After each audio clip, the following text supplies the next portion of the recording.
Hey guys, Ms. Peterson here, and welcome to our lecture on electromagnetism. So go ahead, take out your notebooks, take out a pencil, and let's kind of summarize everything that we saw in that motors and generators lab. Okay, now all of electromagnetism centers around Faraday's law of electromagnetic induction.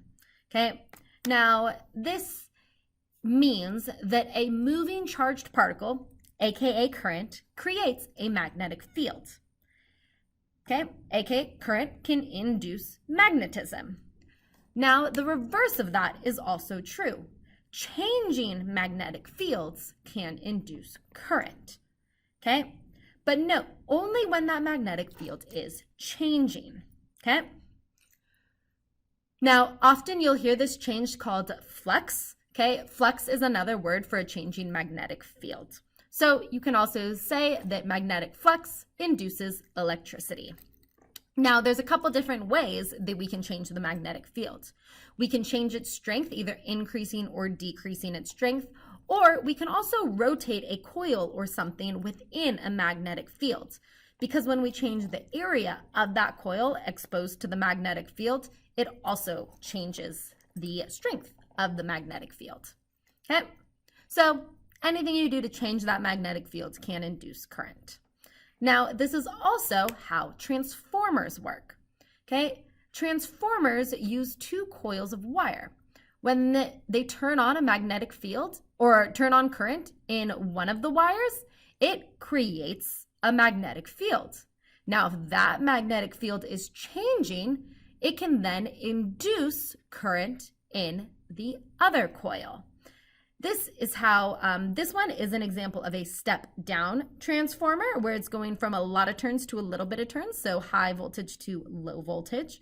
And a step-up transformer does exactly the opposite.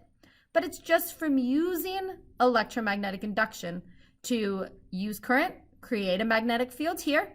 That changing magnetic field induces a current here. Okay? But note, this kind of transformer will only work for alternating current. Why? Okay, so right here is a very basic ammeter, meaning it shows us the current, and this current or ammeter is connected to these coils. So here I have some magnets. And if I move the magnets in and out of these coils, thus changing the magnetic field in the coils of wire, we can see that current change. Okay, we get current when we have that changing magnetic field. Now, we can also look at this through electromagnets. So right now, this is kind of how Faraday proved his law of electromagnetic induction. I have two coils of wire that are not connected. Okay, I have these zip ties and this iron core, this iron ring around them. Now I'm going to take this coil and connect it to my ammeter. Okay, just gonna plug it right on in there. So if there's any current flowing in this wire, I should be able to pick it up here. Okay, now this wire is connected. Now this wire here is connected to a battery. Well, it's not connected yet, but I want you to watch what happens when I start current flowing in this wire. Okay, so I'm going to make a little hook so I can do this easier. I'm going to connect the circuit, okay? And then I'm going to hold it for a bit. And then I'm going to disconnect it. And then connect it, hold it, disconnect it. Connect it, hold it, disconnect it. Okay, it's very slight. But can you guys see what's going on there? When is it wiggling?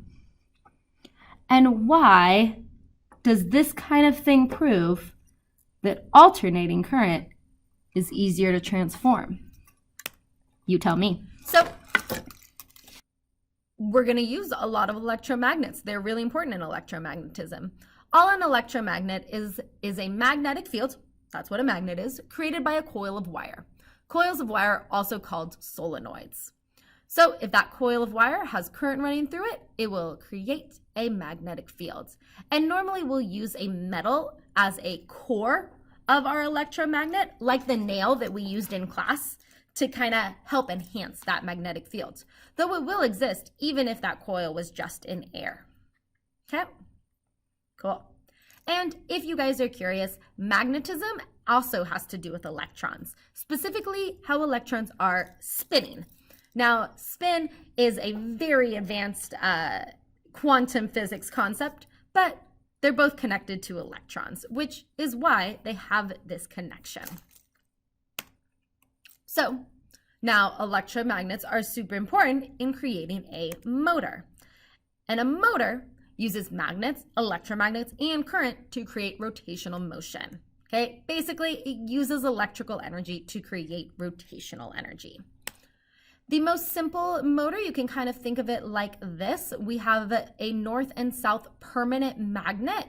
Okay, if this stays there, it's called the stator. And then we have two electromagnets. Okay, these are electromagnets. And a commutator. Now, you can kind of picture that as this coil turns, say the north is up right now, that north pole of the magnet is going to be attracted to the south, and it's going to spin.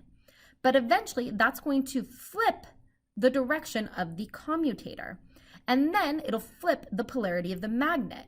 So then it will be attracted to the north, and so on and so forth, just by flipping the polarity of the electromagnet. Now, this is very a simplified version. We normally have many coils of wire, but we'll still have permanent magnets in it. We still have the commutator, and those polarities still change through those coil pieces, the coils of wire. Okay, cool. Okay, cool. Now, a generator is the exact opposite of a motor. Okay, a generator is a device that uses energy to turn a turbine, which all it does is consist of moving coils of wire within a magnetic field. Now, if you're moving coils within a magnetic field, you're going to induce current in those coils. Basically, just like a motor uses electrical energy to create rotational energy, a generator uses rotational energy to create electrical energy.